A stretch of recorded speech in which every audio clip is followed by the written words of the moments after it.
تقریباً 100 برس پہلے کی بات ہے۔ جون پور شہر میں سناروں کا ایک ہندو خاندان آباد تھا۔ خاندان کا سربراہ سندر لال نامی ایک بڑا زیرک، تجربہ کار اور جہاں دیدہ شخص تھا۔ بے شمار دولت اور جائیداد اس کے پاس تھی۔ بیچ شہر کے چوراہے پر سونے چاندی کی ایک بہت بڑی دکان بھی اس کی تھی۔ کاروبار اتنے عروج پر تھا کہ رات دن مال برستا تھا، لیکن ساری دولت و خوشحالی کے باوجود سندر لال کی دنیا تاریک تھی۔ وہ اکثر اداس اور ملول رہا کرتا تھا۔ اس کی بیوی ایک دولت مند گھرانے کی حسین و جمیل عورت تھی۔ اس کے رخ و عارض اور قد و قامت کی زیبائی ایک خاص سانچے میں ڈھلی ہوئی معلوم ہوتی تھی۔ سندر لال جب بھی بہت پریشان نظر آتا تو وہ بیوی دل موہ لینے والی آواز سے اسے تسلی دیتی اور یہ کہتی، ناحق اپنا آپ کیوں جلاتے ہو؟ اولاد قدرت کا ایک انمول عطیہ ہے، وہ کسی بندے کے اختیار میں نہیں ہے۔ جس دن مالک کی کرپا ہو جائے گی، آپ کے نام کا چراغ جل اٹھے گا۔ وقت کا انتظار کیجیے، سنسار کا پالنہار اپنی چوکھٹ سے محروم نہیں کرے گا۔ ایک نہ ایک دن ہاری آرزوؤں کی کلی کھل کر رہے گی۔ حسین و دلکش بیوی کی باتوں سے شبنم کی ٹھنڈی بوند ٹپکتی اور تھوڑی دیر کے لیے دل کی آگ بجھ جاتی، پھر کچھ عرصہ کے بعد دھواں اٹھنے لگتا اور پھر سلگنے کی کیفیت چہرے سے نمایاں ہو جاتی۔ بیوی کا حال بھی اپنے شوہر سے کچھ زیادہ مختلف نہیں تھا۔ اس کی مامتا کا سوکھا ہوا چشمہ، اس کی آغوش کی ویران محفل اور اس کی راتوں کی اداس تنہائی اندر ہی اندر اسے تڑپاتی رہتی تھی۔ چونکہ فطرتاً وہ بہت زیادہ متحمل مزاج اور صبر آزما واقع ہوئی تھی، اس لیے اس کے دل کی بے قراریوں کا اظہار نہیں ہو پاتا تھا۔ یوں بھی عورت کی سرشت بہت زیادہ غم فراموش اور شکیب پرور ہوتی ہے۔ ویسے تو اپنی غم نصیبی پر سلگتی وہ بھی رہتی تھی، لیکن آنکھوں کے چلمن سے دھواں نہیں اٹھتا تھا۔ محرم کا پرسوز موسم تھا۔ بھیگی ہوئی پلکوں کے سائے میں ہر طرف شہیدان وفا کی یاد منائی جا رہی تھی۔ آہو گریہ کے پھیلے ہوئے اضطراب سے ایسا معلوم ہو رہا تھا جیسے یہ لرزہ خیز واقعہ کل ہی رونما ہوا ہے۔ سندر لال سونار کی دیوار سے بالکل لگی ہوئی دیوار ایک خوش عقیدہ مسلمان کی تھی۔ اس کا نام سید شریف تھا۔ وہ ان اعتدال پسند لوگوں میں سے تھا جو شہیدوں کی روحانی توانائی پر محسوس قوتوں کی طرح یقین رکھتے ہیں، لیکن عقیدت و محبت کے اظہار کے لیے شریعت کے مقرر کردہ حدود اور شریعت کے مقرر کردہ اصول سے قدم باہر نہیں نکالتے۔ وہ ہر سال محرم کی 10ویں تاریخ کو نہایت اہتمام کے ساتھ ذکر شہادت کی محفل منعقد کیا کرتا تھا، جس میں شہر کے سارے معززین اور عاشقان اہل بیت انتہائی جذبہ عقیدت کے ساتھ شریک ہوتے تھے۔ مجلس کے اختتام پر شہدائے کربلا کی ارواح طیبات کو شربت وغیرہ کا ایصال ثواب کیا جاتا تھا، جسے تبرک کے طور پر حاضرین مجلس کو تقسیم کر دیا جاتا تھا۔ یہ اس کے ہر سال کا معمول تھا، لیکن آج جس واقعہ کی سارے شہر میں دھوم مچی ہوئی تھی، وہ محرم کی عام روایات سے بالکل مختلف واقعہ تھا۔ آج صبح ہی سے سید شریف کے دروازے پر شہر کے بے شمار فقراء و مساکین کی بھیڑ لگی ہوئی تھی اور ان پر بے دریغ پیسے لٹائے جا رہے تھے۔ دریافت کرنے پر معلوم ہوا کہ صاحب خانہ نے آج اپنے 3 مہینے کے شیر خوار بچے کو پیسوں کے برابر وزن کیا ہے، وہی پیسے تقسیم کیے جا رہے ہیں۔ ہمسائیگی کے رشتے سے سنار کی بیوی اکثر سید شریف کے گھر آتی جاتی رہتی تھی۔ آج اس کے دروازے پر سارا دن انسانوں کا ہجوم دیکھ کر تفتیش کی غرض سے شام کو اس کے گھر آئی اور سید شریف کی بیوی سے دریافت کیا، کیوں بہن، آج تمہارے گھر پر کیا تھا؟ دن بھر فقیروں کا تانتا بندہ رہا۔ ابھی شام کو بھیڑ کم ہوئی ہے تو خیریت دریافت کرنے آ گئی ہوں۔ شریف کی بیوی نے جواب دیا، یہ بھی کوئی پوچھنے کی بات ہے؟ آج محرم کی 10ویں تاریخ تھی۔ ساری دنیا اور دنیا کے سارے مسلمان آج کے دن نواسہ رسول فرزند بطول کی روح پاک کو خراج عقیدت پیش کرتے ہیں۔ سنار کی بیوی نے مداخلت کرتے ہوئے کہا، وہ تو میں بھی جانتی ہوں بہن، آج غمی کا دن ہے۔ آج سارے مسلمان کربلا کے پاک شہیدوں کی یاد مناتے ہیں، لیکن دراصل معلوم یہ کرنا چاہتی تھی کہ آج تم نے اپنے ننھے منھے بیٹے کو پیسوں میں وزن کر کے خیرات تقسیم کیا ہے۔ کیا محرم کی مذہبی رسومات میں یہ بھی شامل ہے؟ سید شریف کی بیوی نے غلط فہمی دور کرنے کے انداز میں کہا، محرم کی رسومات میں یہ چیز شامل نہیں ہے۔ ویسے خبر صحیح ملی ہے تمہیں، لیکن اس کی کہانی بڑی درد انگیز ہے، وہ تمہاری سمجھ میں نہیں آئے گی۔ سنار کی بیوی اس جواب پر چونک گئی۔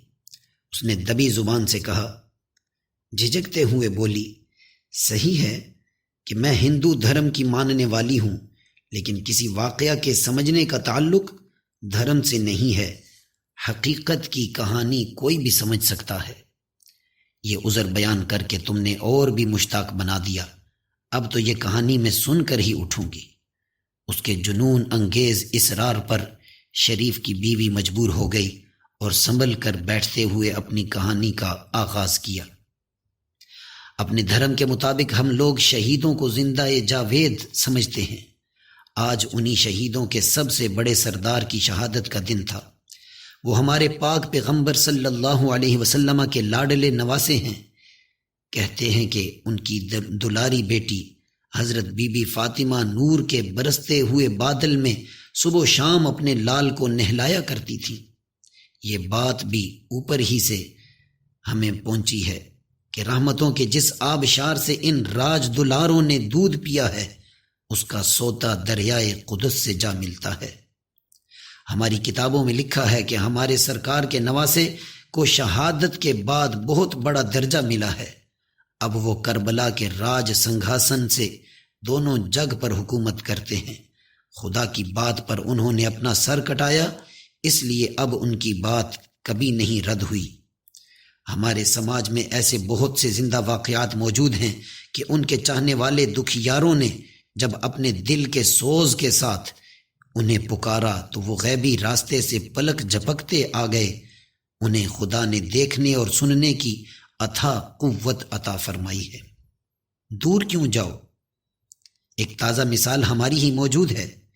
تمہیں معلوم ہے کہ ہمارے پاس اللہ کا دیا سب کچھ ہے، دھن دولت، نوکر چاکر، زمین اور آسائش و عزت کی کوئی کمی نہیں ہے، لیکن گھر میں جب تک کوئی چراغ جلانے والا نہ ہو سارا دھن بیکار ہے۔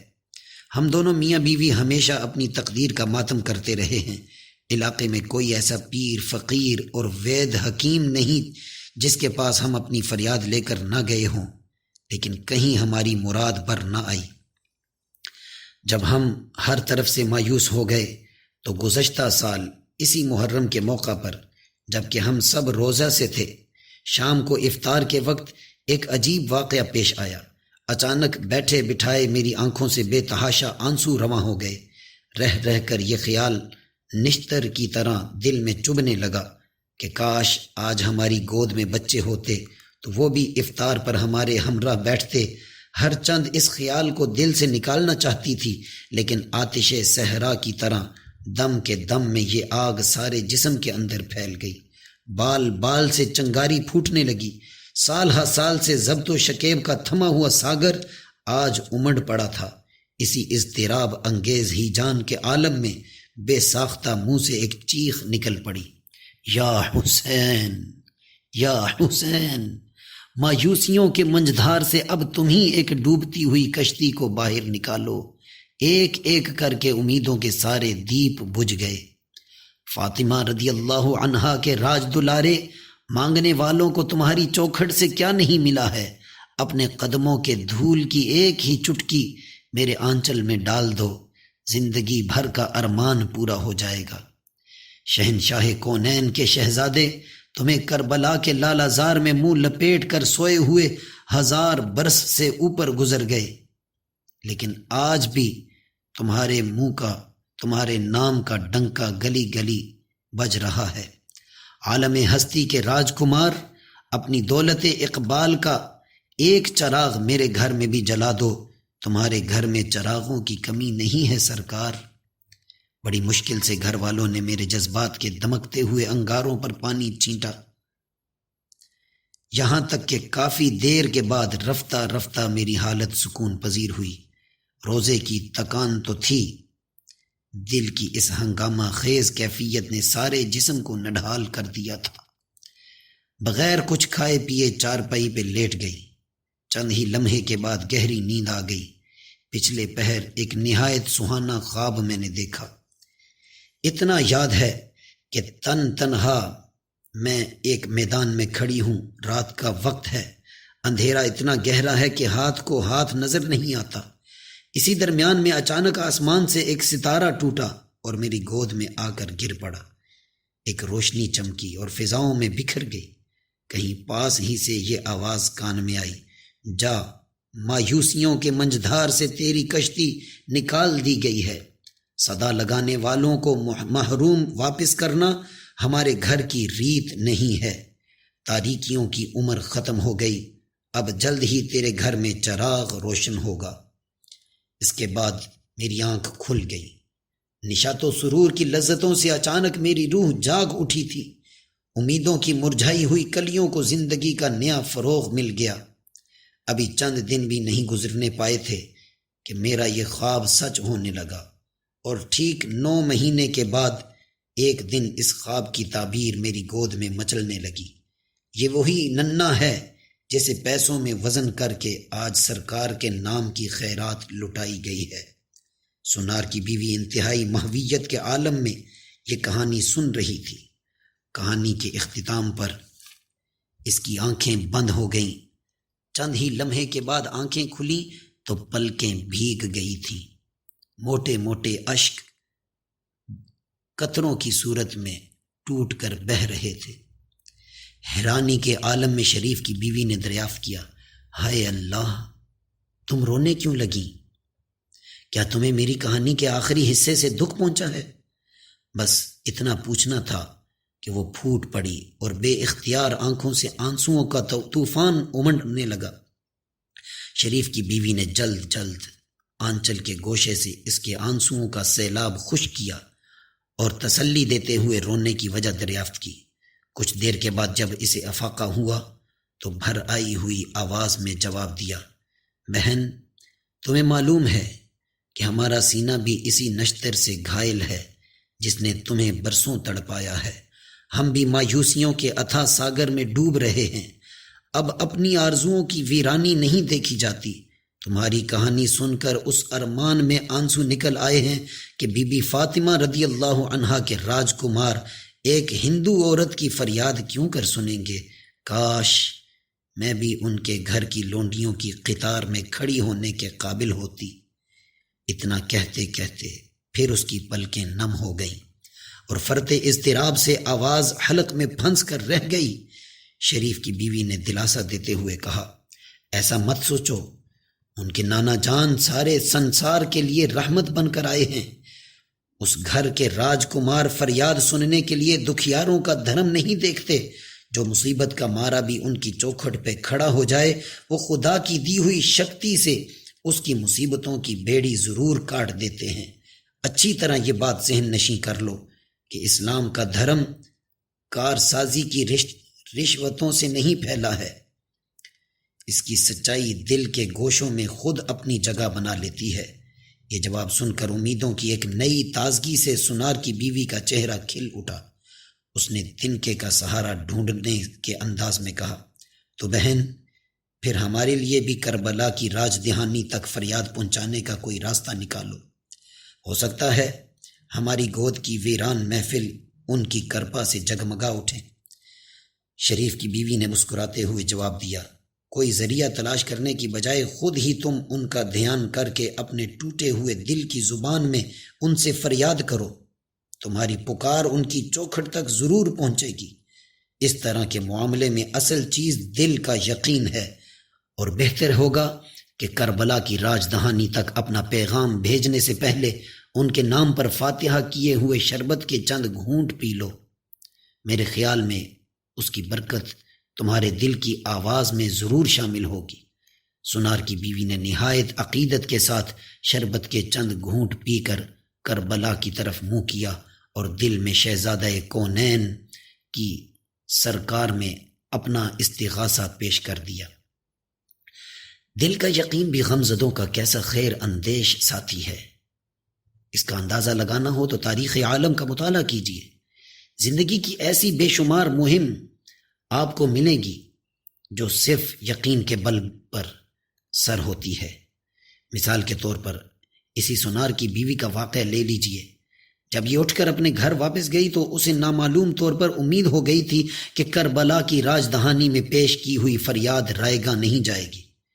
دوسرے دن اس نے اپنے شوہر سے جب اس کا تذکرہ کیا تو وہ صرف اپنی لاڈلی بیوی کی دل دہی کی خاطر اس کی خوشی میں شریک ہو گیا۔ اسے قطعاً یقین نہیں آیا کہ صرف ایک خیالی بنیاد پر نامرادیوں کا وہ طلسم ٹوٹ جائے گا جسے توڑنے کے لیے عمر بھر کی جد و جہد بھی بیکار ثابت ہوئی ہے۔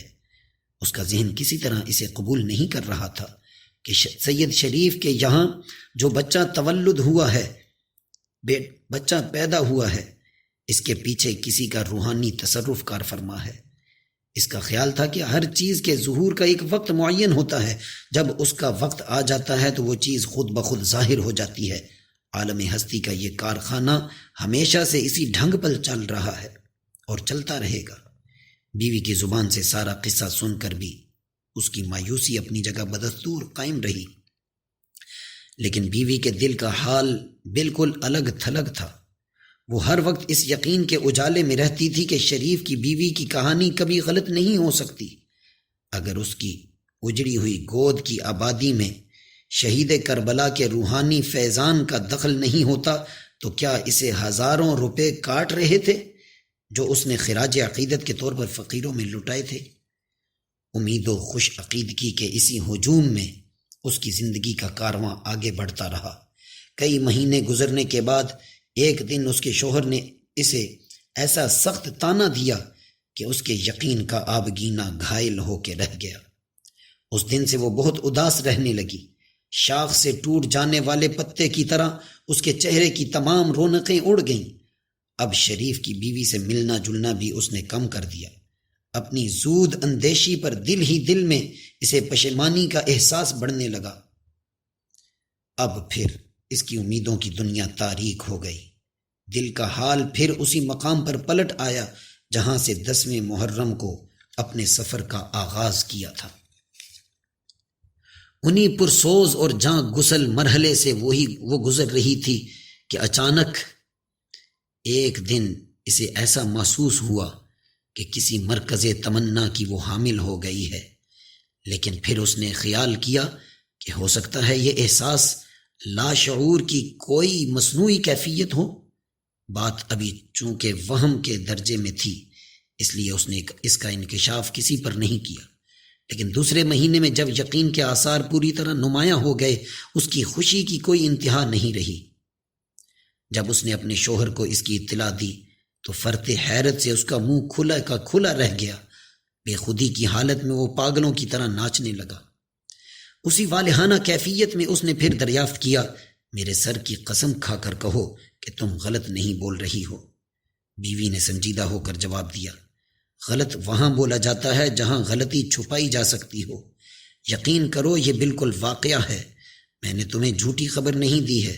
ویسے آج نہیں تو کل میرا سچ جھوٹ ظاہر ہو ہی جائے گا، وقت کا انتظار کرو۔ شہر کی سب سے مشہور دایا نے بھی جب اس کی تصدیق کر دی تو شوہر کی مسرتوں کا عالم قابو سے باہر ہو گیا۔ فرط ندامت سے وہ اپنا منہ پیٹنے لگا۔ کربلا والے شہید میری غلطی معاف کر دو، کربلا والے شہید میری غلطی معاف کر دو، کربلا والے شہید میری غلطی معاف کر دو۔ میں نے تمہاری روحانی شکتی کا غلط اندازہ لگایا تھا، اپنی لا علمی سے میں نے تمہارے ادھیکار کا اکمان کیا ہے۔ دیا لو مہاراج، دیا لو مہاراج، میں اپرادھی ہوں، اپنی کرپا سے مجھے چھما کر دو۔ اسی دن شام کو ایک عرصے کے بعد سنار کی بیوی شریف کے گھر گئی اور ان کی بیوی سے سارا ماجرا کہہ سنایا۔ یہ خبر سن کر خوشی سے اس کی آنکھوں میں آنسو امڑ آئے۔ اسے سب سے زیادہ مسرت اس بات کی ہوئی کہ اسے اپنے عقیدے کی صحت کا دوسرا تجربہ حاصل ہوا۔ اس نے مسکراہٹوں کی جگمگاہٹ میں سنار کی بیوی کو مبارکباد دیتے ہوئے کہا، دل کا یقین اپنا اثر لائے بغیر نہیں رہتا۔ یاد کرو میں نے تم سے اسی دن کہہ دیا تھا کہ مشکل کشائی کے لیے وہاں دھرم نہیں دیکھا جاتا، فریادی کا سوز و اخلاص دیکھتے ہیں۔ دعا ہے کہ خدائے کریم خیر و سلامتی کے ساتھ اس آغاز کو انجام تک پہنچائے۔ سنار کی بیوی نے جواب میں کہا، بی بی اپنی سرگزشت کہتی ہوں، یقین کرو میرا ستارہ گہن میں آ گیا تھا۔ وہ تو خیریت ہوئی کہ جس سرکار سے میں نے منتی کی تھی انہوں نے فوراً ہی مجھے سنبھال لیا، ورنہ میرے دل کا وشواس اٹھتا جا رہا تھا۔ آج میں سوچتی ہوں تو شرم سے پانی پانی ہو جاتی ہوں۔ کبھی کبھی تو ایسی ہوک اٹھتی ہے کہ کربلا کی جس بھومی پر ان کا راج سنگھاسن رکھا ہوا ہے اسے آنکھوں سے لگا کر خوب پھوٹ پھوٹ کر رونے کو دل کرتا ہے۔ بہن، آج میں نے مان لیا کہ سارے جگت میں اسلام کی روحانی شکتی کا کوئی جواب نہیں۔ سچ پوچھو تو ماننے کے قابل یہی دھرم ہے جس پر چل کر آدمی ایسا امر ہو جاتا ہے کہ مرنے کے بعد بھی اس کی روح کے گیان کا سوتا نہیں سوکھتا۔ خیر سے دن گزر گئے تو میں بھی اپنے سرکار کے نام پر فقیروں کو خیرات لٹاؤں گی۔ اسی دن سارے شہر کو معلوم ہوگا کہ میرے دل کے اندھ وشواس میں کیا جادو تھا۔ اب سنسار میں میرا کچھ نہیں ہے، جو کچھ ہے انہی کے چرنوں میں تج دیا ہے۔ آج صبح ہی سے سنار کے گھر پر شہنائی بج رہی تھی۔ اندر سے لے کر باہر تک سارا ماحول خوشی کی لہروں میں ڈوبا ہوا تھا۔ دور دور سے رشتہ داروں کی سواریاں اتر رہی تھیں۔ دوسری طرف شہر کے سارے فقیر ہجوم لگائے کھڑے تھے۔ آج اس کے یہاں بچی تولد ہوئی تھی۔ دل کی انجمن میں ارمانوں کا پہلا چراغ جلا تھا۔ مامتا کی ویران محفل آج پہلی بار آباد ہوئی تھی۔ فقیروں کو خیرات لٹاتے ہوئے فرت مسرت سے سنار کی آنکھیں ڈبڈبا آتی تھیں۔ وہ بے خودی کی حالت میں زور زور سے چلا رہا تھا، شہید کربلا کا اقبال سلامت رہے، شہید کربلا کا اقبال سلامت رہے، شہید کربلا کا اقبال سلامت رہے۔ آج انہی کی کرپا سے ہمارا گھر جگمگا رہا ہے۔ ایک ایسی مری ہوئی حسرت جی اٹھی ہے جس کے لیے سارے جہان کی خاک چھان کر ہم مایوسی کے اتھا ساگر میں ڈوب گئے تھے۔ فقیر اپنی جھولیاں بھر کر دعائیں دیتے ہوئے واپس چلے گئے۔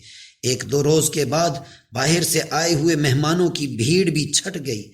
بہت سے مہمانوں کو سنار اور اس کی بیوی کا یہ انداز پسند نہیں آیا کہ وہ ہندو دھرم رکھ کر مسلمانوں کے پیر پیغمبر کا گن گا رہے تھے۔ بعض عورتوں سے سنار کی بیوی نے جھگڑا بھی کیا اور وہ روٹھ کر چلی گئیں، لیکن اس نے ان کے روٹھنے کی کچھ پرواہ نہیں کی۔ چھٹی کی رسم سے فراغت کے بعد اب لاڈلی بچی کی پرورش اور پرداخت کا اہتمام شروع ہوا۔ کئی مامائیں رکھی گئیں، ناز و نعمت کے سارے سامان فراہم کر دیے گئے۔ بچی کیا تھی؟ حسن و زیبائی کے سانچے میں ڈھلی ہوئی ایک مورت تھی۔ جو دیکھتا تھا حیران و ششدر رہ جاتا تھا۔ سارے شہر میں بجلی کی طرح یہ خبر مشہور ہو گئی تھی کہ سنار کے گھر میں آسمان کی زہرا اتر آئی ہے۔ ماں باپ پیار سے اسے لالا کہتے تھے۔ آگے چل کر یہی نام سب کی زبانوں پر چڑھ گیا۔ لالا جب ذرا ہوشیار ہو گئی اور باتیں کرنے لگی تو اس کی تعلیم و تربیت کا نہایت معقول اور اعلیٰ انتظام کیا گیا۔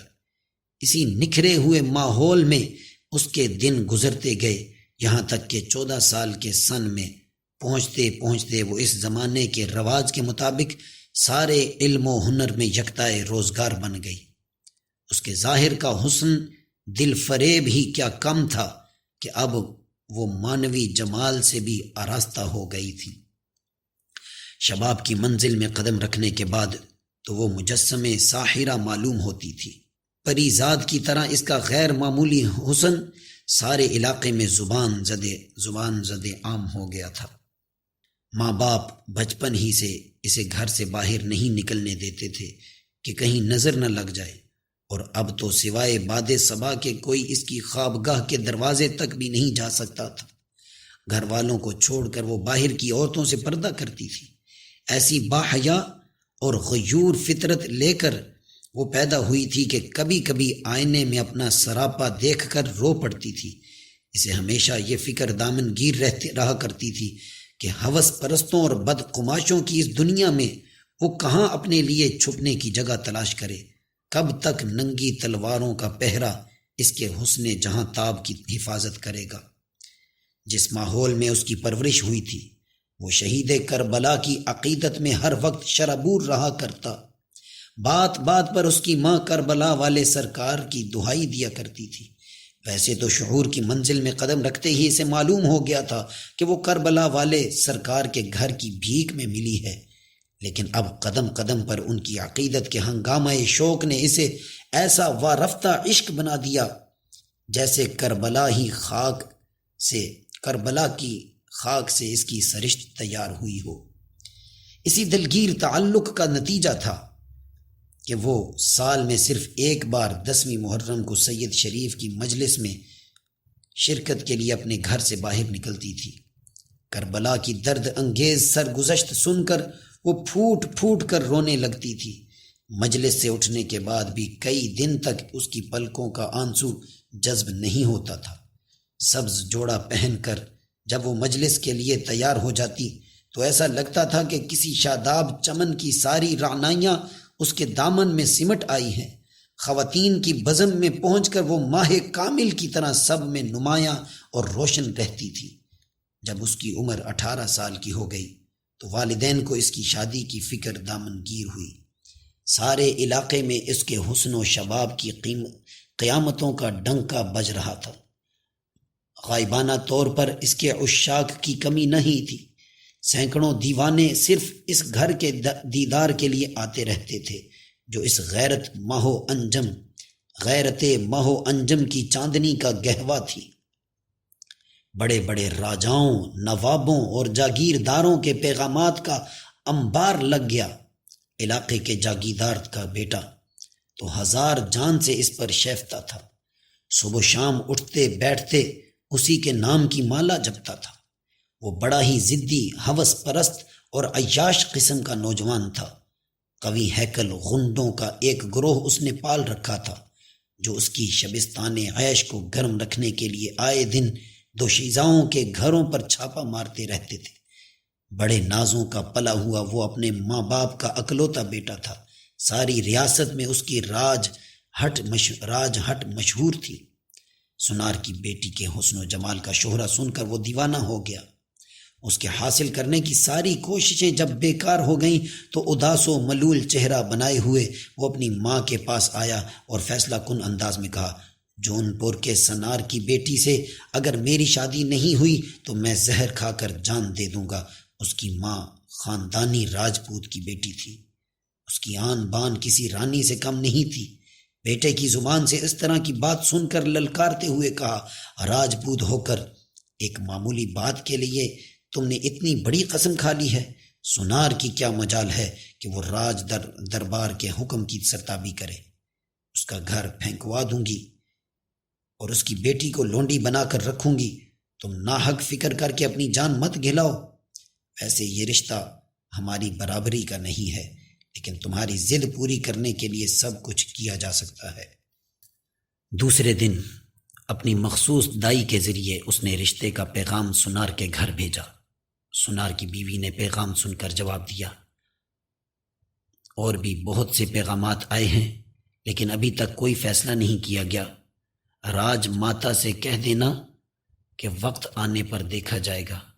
جاگیردار کی بیوی یہ جواب سن کر غصے سے سرخ ہو گئی۔ پیچ و تاب کھاتے ہوئے دل ہی دل میں کہا، دیکھنا ہے وہ آسمانی حور کی شادی کہاں کرتی ہے۔ دلہن کی سجی سجائی ڈولی دروازے پر نہ منگواؤں تو میں راجپوتوں کی بیٹی نہیں۔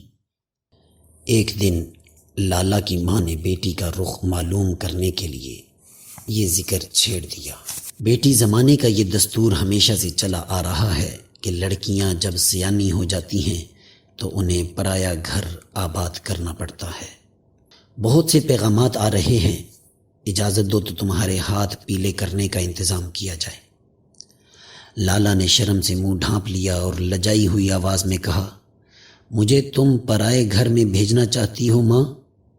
میرا بر ایسی جگہ تلاش کرنا جو اتنا پارسا ہو کہ کسی غیر عورت کو بری نظر سے بھی نہ دیکھا ہو۔ بیٹی کے مزاج اور اس کی روح کی نفاست سے گھر والے بخوبی واقف تھے۔ قد و قامت اور صورت و شکل ہی نہیں، اس کے خصائل و عادات بھی عام لڑکیوں سے بالکل مختلف تھے۔ اس کے ذوق طبیعت کا پیمانہ ہی سب سے جدا گانا تھا۔ نہ اس کی کوئی سہیلی تھی، نہ دل بہلانے کے لیے اس نے کوئی کھیل کھیلا تھا۔ دنیا کی عام روش سے ہٹ کر وہ ایک تنہا اور منفرد طرز زندگی کی خوگر بن گئی تھی۔ اس کا خیال معلوم کرنے کے بعد آئے ہوئے سارے پیغامات مسترد کر دیے گئے۔ ان میں سے کوئی بھی بیٹی کے پسند کردہ معیار پر پورا نہیں اترتا تھا۔ کافی عرصہ کے بعد ایک دن سنار کی بیوی سید شریف کے گھر گئی۔ دوران گفتگو میں لالا کے رشتے کی بات نکل آئی۔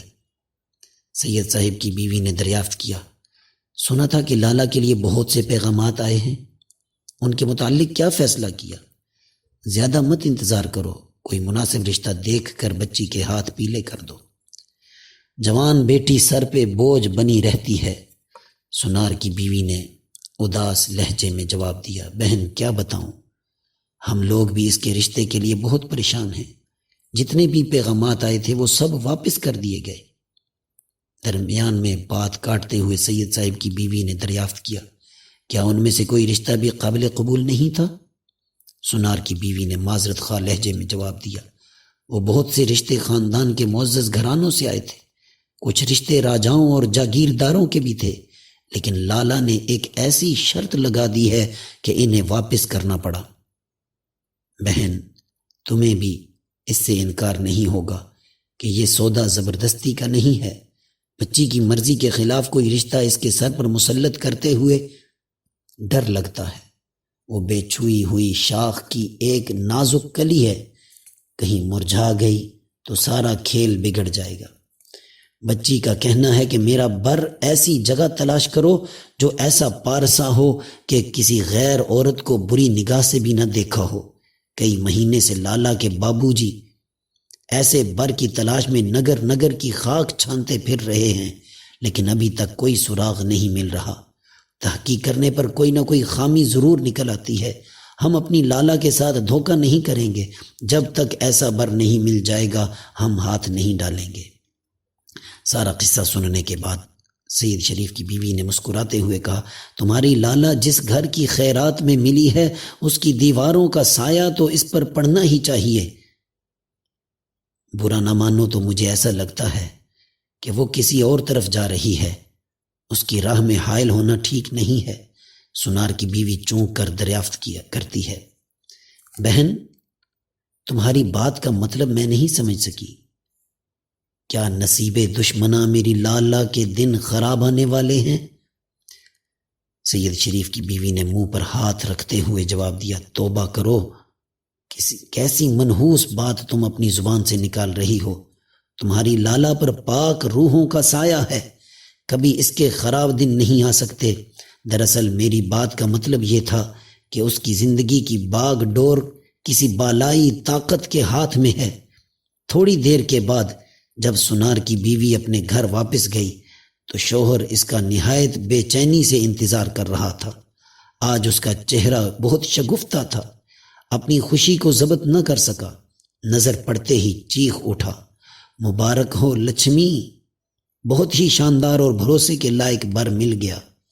یہاں سے 7 میل کے فاصلے پر نور الدین پور نام کا جو گاؤں ہے، وہیں برادری کا ایک لڑکا ہے جس کی عمر 25 سال ہے۔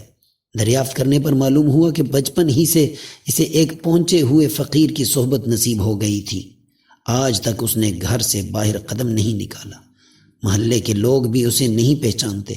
اپنے باپ سے اس نے زرگری کا فن سیکھ لیا ہے، گھر ہی میں بیٹھے بیٹھے گزر بسر کے لائق کما لیتا ہے۔ اس کی صرف ایک بوڑھی ماں ہے، مدت ہوئی باپ کا انتقال ہو گیا۔ سارا گاؤں اس بات کا شاہد ہے کہ آج تک اس نے کسی غیر عورت کو نظر اٹھا کر نہیں دیکھا ہے۔ بہت ہی نیک، پاک دامن اور شرمیلا لڑکا معلوم ہوتا ہے۔ صورت شکل تو ایسی پائی ہے کہ دل میں بٹھا لینے کو جی چاہتا ہے۔ ویسے اس گھر میں دھن دولت نہیں ہے، لیکن ہاتھ پاؤں کا مضبوط اور صحت مند۔ اپنی ماں سے اس نے بھی کہہ رکھا ہے کہ میرا بر ایسی جگہ تلاش کرنا جس لڑکی نے ساری زندگی کسی غیر مرد کا چہرہ نہ دیکھا ہو۔ بیوی یہ تفصیل معلوم کر کے باغ باغ ہو گئی۔ اس کا دل خوشی سے ناچنے لگا۔ اپنی رائے کا اظہار کرتے ہوئے فیصلہ کن انداز میں کہا، بغیر کسی ہچکچاہٹ کے یہ رشتہ منظور کر لینا چاہیے۔ دھن دولت کوئی چیز نہیں ہے، لڑکا کھرا ہے تو ہمیں اور کسی چیز کی ضرورت نہیں ہے۔ مالک کا دیا بہت کچھ ہے۔ مالک کا نام لے کر کل شب گھڑی میں منگنی کی رسم ادا کر آئیے۔ میاں بیوی کے مشورے سے یہ رشتہ طے پا گیا۔ دوسرے دن سنار نے منگنی کی رسم ادا کر دی اور خوشی خوشی واپس لوٹ آیا۔ سید شریف کی بیوی نے بھی اس رشتے کو بے حد پسند کیا۔ لڑکے کی طرف سے شادی کے جملہ رسومات کا خرچ بھی سنار ہی نے اپنے ذمہ لے لیا تھا۔ اب دونوں طرف نہایت دھوم دھام سے شادی کی تیاریاں شروع ہو گئی۔ سارے شہر میں یہ خبر بجلی کی طرح پھیل گئی۔ بہت سے لوگ اچنبے میں اس خوش نصیب کو دیکھنے کے لیے اس کے گاؤں پہنچے، لیکن گھر ہی دیکھ کر انہیں واپس لوٹ آنا پڑا۔ آج سنار کے گھر میں مسرت و نشاط کی فصلیں بہار آ گئی تھی۔ اندر سے باہر تک ہر طرف خوشی کے شادیانے بج رہے تھے۔ بڑی آرزوؤں کے بعد اکلوتی بیٹی کی شادی کے یہ دن نصیب ہوئے تھے۔ ارمانوں کے ہجوم میں آج لالا دلہن بنائی جا رہی تھی۔ ایک مہینے تک ہلدی کے ابٹن نے اسے آب زر کی طرح چمکا دیا تھا۔ فنکار مشاتاؤں نے جب اسے بنا سنوار کر حجلۂ عروسی میں پہنچا دیا تو دیکھنے والوں کی آنکھیں چکا چوند ہو کے رہ گئیں۔ شفاف جھیل کی طرح چمکتی ہوئی آنکھوں میں کاجل کی لکیر، کالی گھٹاؤں کے افق پر سفید افشاں کی جگمگاہٹ اور بیچ میں سمندروں کی لالی موسم برسات کے ڈوبتے ہوئے سورج کی تصویر اتار لائی تھی۔ ہزار اہتمام کے باوجود گھونگھٹ کا چلمن اس ماہدش کی چاندنی پر حائل نہیں ہو سکا تھا۔ فرتے حیا سے جھکی ہوئی پلکوں کا عالم سوئی ہوئی قیامت کا صحیح نمونہ تھا، اور شادی کا سرخ جوڑا زیب تن کر لینے کے بعد تو ایسا لگتا تھا کہ کسی لالا زار کی پری اتر آئی ہے۔ آج حسن و شباب کا عروج اس نقطۂ انتہا پر پہنچ گیا تھا کہ اجنبی نگاہوں پر پہرے بٹھا دیے گئے تھے۔ اپنے وقت کی سینکڑوں مہلکائیں محروم واپس لوٹ گئیں، جو اس زہرہ جمال کا شہرہ حسن سن کر صرف ایک جھلک دیکھنے کا اشتیاق لے کر آئی تھی۔ سید شریف کی بیوی کے سوا گھونگھٹ اٹھا کر چہرہ دیکھنے کی اجازت کسی کو نہ تھی۔ شام ہوتے ہی شہر کے معززین جمع ہونے لگے۔ اب بارات کے خیر مقدم کی تیاریاں شروع ہو گئیں۔ فانوسوں کے نقاب میں جلتے ہوئے چراغوں کی لمبی قطار بارات کے آگے آگے چل رہی تھی۔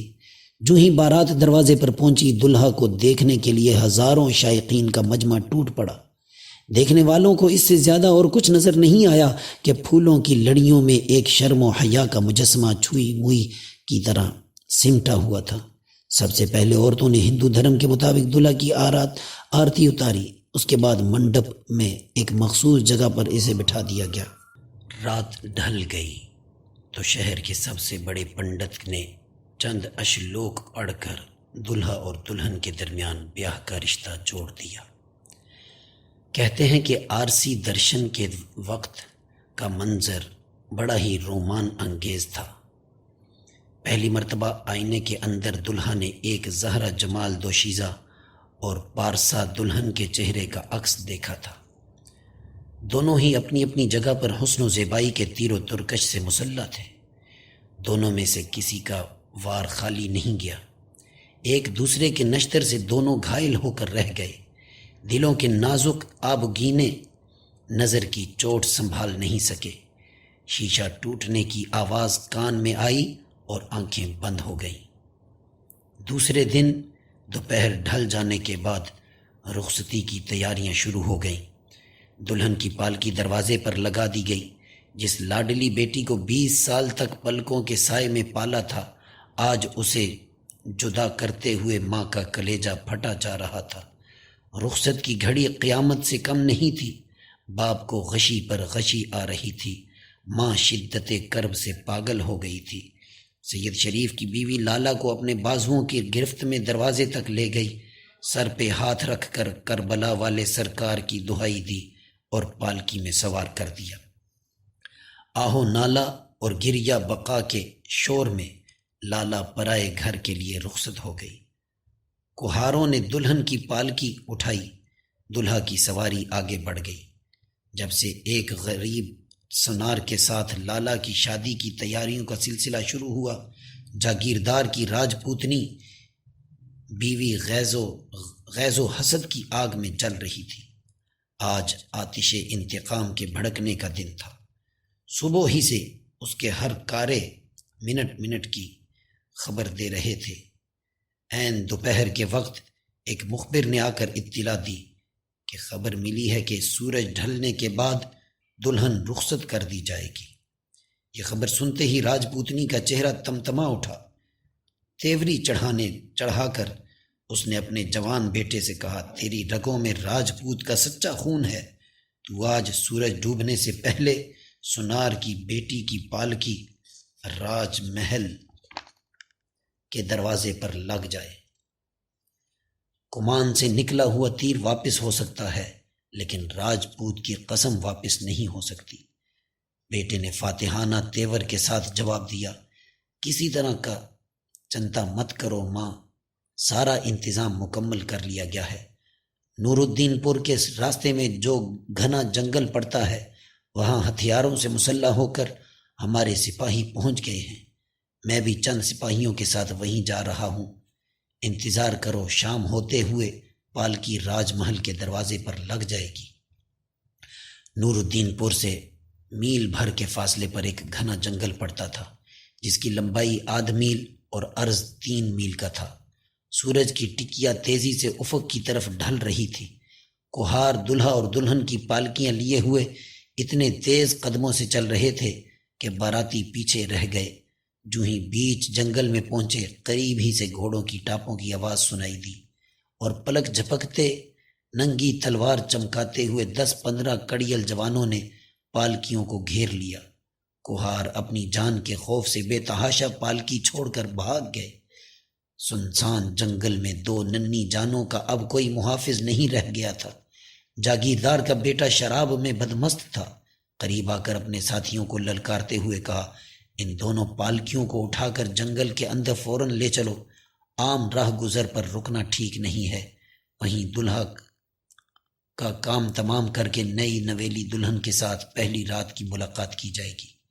اچانک ایک غیر متوقع حادثے سے لالا پر سکتے کی کیفیت طاری ہو گئی تھی۔ دماغ معوف ہو کر رہ گیا تھا، ہوش جواب دے چکے تھے۔ یہ خوفناک آواز سنتے ہی لالا کا خون سوکھ گیا۔ سب سے زیادہ ناموس کی فکر تھی، جان کے لالے الگ پڑے ہوئے تھے۔ دولہا اپنی پالکی سے جست لگانا چاہتا تھا کہ 2 سپاہیوں نے اسے رسی سے جکڑ کر باندھ دیا اور نہایت سرعت کے ساتھ دونوں پالکیوں کو اٹھا کر جنگل کے اندر لے چلے اور بیچ جنگل میں پہنچ کر گھنی جھاڑیوں کے درمیان انہیں رکھ دیا۔ اس کے بعد رسی میں جکڑے ہوئے دلہا کو پالکی سے باہر نکالا اور اسے قتل کرنے کے لیے 2 سپاہی تلوار لے کر کھڑے ہو گئے۔ تلوار اٹھانا ہی چاہتے تھے کہ لالا اس منظر کی تاب نہ لا سکی۔ وحشت اضطراب میں پالکی سے باہر نکل آئی اور ایک مظلوم فریادی کے لہجے میں کہا، پہلے مجھے قتل کرو، میں اپنے پتی کا خون نہیں دیکھ سکوں گی۔ لالا کے چہرے پر نظر پڑتے ہی ہیبت جمال سے قاتلوں پر سکتہ طاری ہو گیا، ہاتھ لرز گئے اور تلوار چھوٹ کر گر پڑی۔ اتنے میں جاگیردار کا بیٹا نشے کی حالت میں لالا کے قریب پہنچ گیا اور خوشی سے جھومتے ہوئے کہا، اب اس وقت سے تمہارا پتی میں ہوں، بھول جاؤ اپنے اس پتی کو جس نے میری راہ میں حائل ہو کر اپنا خون حلال کر لیا۔ یہ کہتے ہوئے وہ لالا کی طرف ہاتھ بڑھانا ہی چاہتا تھا کہ بے ساختہ لالا کے منہ سے ایک چیخ نکل پڑی، یا حسین میری لجا کو بچاؤ، یا حسین میری لجا کو بچاؤ، یا حسین میری لجا کو بچاؤ۔ یہ کلمہ سن کر جاگیردار کا بیٹا غصے سے تلملا اٹھا اور دانت پستے ہوئے کہا، ہندو دھرم کی لڑکی ہو کر مسلمانوں کے دیوتا کو پکارتی ہو؟ دیکھتا ہوں کون تجھے اور تیرے پتی کو میرے ہاتھ سے بچاتا ہے۔ یہ کہتے ہوئے اس نے اپنے سپاہیوں کو للکارا، اب دیکھتے کیا ہو، تلوار اٹھا کر اس کے پتی کے 2 ٹکڑے کر دو اور اس ادھرمی لڑکی کو شکنجے میں کس کر گھوڑے پر باندھ دو۔ اب پالکی پر لاد کر لے جانے کا وقت نہیں ہے۔ ماں کو وچن دے چکا ہوں کہ سورج پست ہونے سے پہلے پہلے راج محل کے دروازے پر سنار کی بیٹی پہنچ جائے گی۔ اس کی آواز پر سپاہی سنبھل کر کھڑے ہو گئے اور زمین پر گری ہوئی تلوار کو دوبارہ اٹھا لیا۔ ادھر دو سپاہی رسیوں کا شکنجا لے کر لالا کے قریب پہنچ گئے۔ امیدوں کا چراغ گل ہونے میں اب صرف پلک جھپکنے کی دیر تھی۔ لالا کا دل ڈوبتا جا رہا تھا، تلوار اٹھ چکی تھی، شکنجوں میں کسنے والے ہاتھ لالا کے جسم کے قریب پہنچ چکے تھے۔ امیدوں کے خون کے ساتھ انتظار کی گھڑی ختم ہو چکی تھی اور اب کربلا والے سرکار کی غیبی امداد کے یقین کا آبگینہ ٹوٹنے ہی والا تھا کہ اچانک فضا میں ایک بجلی کوندی، ایک تلوار چمکی اور کڑکتی ہوئی دھمک سے آنکھیں بند ہو گئیں۔ تھوڑی دیر کے بعد آنکھوں کے پٹ کھلے تو زمین پر 15 لاشیں تڑپ رہی تھیں۔ رسیوں میں جکڑے ہوئے شوہر کی گرہیں کھل چکی تھیں اور وہ کھڑا مسکرا رہا تھا۔ جذبہ عقیدت کی بے خودی میں لالا اور اس کے شوہر کی پیشانیاں حسین کے خدا کا سجدہ شکر ادا کرنے کے لیے بے ساختہ زمین پر جھک گئیں۔ کربلا والے سرکار کی چمکتی ہوئی تلوار سے کافر ہی نہیں قتل ہوئے، لالا اور اس کے شوہر کا آبائی کفر بھی قتل ہو کے رہ گیا تھا۔ اب ان کے سینے میں ایک مومن کا دل جگمگا رہا تھا۔ جان کے خوف سے بھاگے ہوئے کوہاروں نے نور الدین پور گاؤں پہنچ کر سارا ماجرا کہہ سنایا۔ خبر سنتے ہی سارے گاؤں میں کوہرام بپا ہو گیا۔ بجلی کی طرح سارے علاقے میں اس واقعہ کی خبر پھیل گئی۔ جس نے جہاں سنا وہیں جنگل کی طرف دوڑ پڑا۔ سنار اور اس کی بیوی کو جب اس حادثے کی اطلاع ملی تو وہ شدت کرب سے پاگل ہو گئے اور کلیجہ پیٹتے ہوئے اس مقام پر پہنچ گئے جہاں یہ واقعہ پیش آیا تھا۔ لالا کی ساس بھی بین کرتی ہوئی وہاں پہنچ گئی۔ دم کے دم میں ہزاروں افراد کا میلہ لگ گیا تھا۔ ہر شخص اس واقعہ کے اضطراب سے بے چین تھا۔ سید شریف کی بیوی بھی افتاں و خیزاں وہاں پہنچ گئی تھی۔ پالکیوں کی تلاش میں لوگ مشل لے کر جنگل کے اندر گھس گئے۔ کافی مسافت طے کر لینے کے بعد ایک جگہ جھاڑیوں کے جھنڈ میں انہیں کوئی چمکتی ہوئی چیز نظر آئی۔ وہاں پہنچے تو سب پر ایک سکتے کی کیفیت طاری ہو گئی۔ پالکیاں خالی پڑی ہوئی تھیں، جھلسے ہوئے چہروں کے ساتھ زمین پر لاشوں کا انبار لگا ہوا تھا۔ رسیوں کی کمند الگ پڑی ہوئی تھی، تلواریں چمک رہی تھیں لیکن ان میں خون کا دھبا نہیں تھا۔ حیرانی کے عالم میں لوگ آنکھیں پھاڑ پھاڑ کر ادھر ادھر دیکھ رہے تھے کہ چند ہی قدم کے فاصلے پر سید شریف کو سرخ پیراہن کی ایک جھلک نظر آئی۔ مشل لے کر آگے بڑھے تو دیکھا کہ دلہا اور دلہن زمین پر ماتھا ٹیکے ہوئے سجدے کی حالت میں بے خبر پڑے ہیں۔ وفور حیرت میں منہ سے چیخ نکل پڑی، دلہا اور دلہن مل گئے۔ اس آواز پر سب لوگ بے تحاشا دوڑ پڑے۔ نبض دیکھی تو چل رہی تھی۔ نیم بے ہوشی کا عالم طاری تھا۔ سنار، اس کی بیوی اور دلہا کی ماں جوڑے کو سلامت پا کر خوشی سے پاگل ہو گئے تھے۔ طلسم ہوش ربا کی طرح یہ واقعہ پر اسرار ہو گیا تھا۔ حیرت کی گرہ کھلنے کے لیے ظاہری اسباب کی کوئی کڑی نہیں مل رہی تھی۔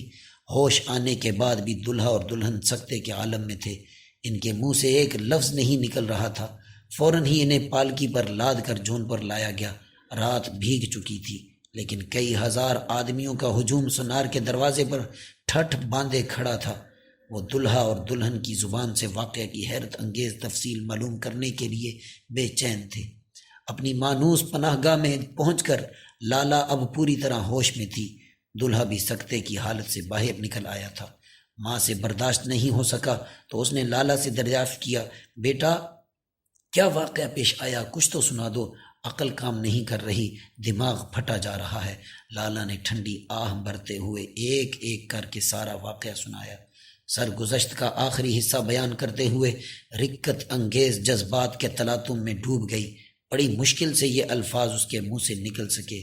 کربلا والے سرکار کو آواز دیتے ہی برق آسا ایک تلوار چمکی، ایک بجلی کوندی اور دہشت سے آنکھیں بند ہو گئیں۔ اس کے بعد کس طرح کیا ہوا معلوم نہیں۔ کچھ دیر کے بعد آنکھوں کے پٹ کھلے، تو اتنا دیکھا کہ زمین پر بے جان لاشوں کا ڈھیر لگا ہوا تھا۔ اس کے بعد ہم لوگ سجدہ شکر کے لیے زمین پر گر پڑے۔ کہانی یہاں تک پہنچ پائی تھی کہ جذبات میں ایک ہی جان بپا ہو گیا۔ حسین کے نعروں سے سارے گھر میں ایک کوہرام مچ گیا۔ بے خودی کے کیف میں لالا کی ماں کھڑی ہو گئی اور دونوں ہاتھ اٹھا کر چیخ پڑی، حسین تم سچے، تمہارا دھرم سچا، اور تمہارے جس نانا جان نے تمہاری آتما کو اتھا شکتی بخشی ہے وہ سچے ہیں۔ حسین تم گواہ رہنا کہ آج سے میں تمہارے نانا جان کا دھرم قبول کرتی ہوں۔ آج ایمان و اسلام کی سچائی کا آفتاب سوا نیزے پہ چمک رہا تھا۔ واقعات کے راویوں کا کہنا ہے کہ اس دن دلہا اور دلہن کے متعلقین کے علاوہ ہزاروں افراد کربلا والے سرکار کی برکتوں سے مشرف با اسلام ہو گئے۔ منکرین نے بھی مان لیا کہ خاصان خدا کی غیبی چارہ گری کا عقیدہ کوئی فرضی کہانی نہیں ہے، ایک زندہ جاوید حقیقت ہے۔ دل اگر بے یقینی کے آزار میں نہیں ہے تو دنیا کی کوئی طاقت بھی اسے شکست نہیں دے سکتی۔ دل ہی ڈبوئے دل ہی ترائے، دل ہی ڈبوئے دل ہی ترائے، دل سا دوست نہ دل سا کوئی دشمن۔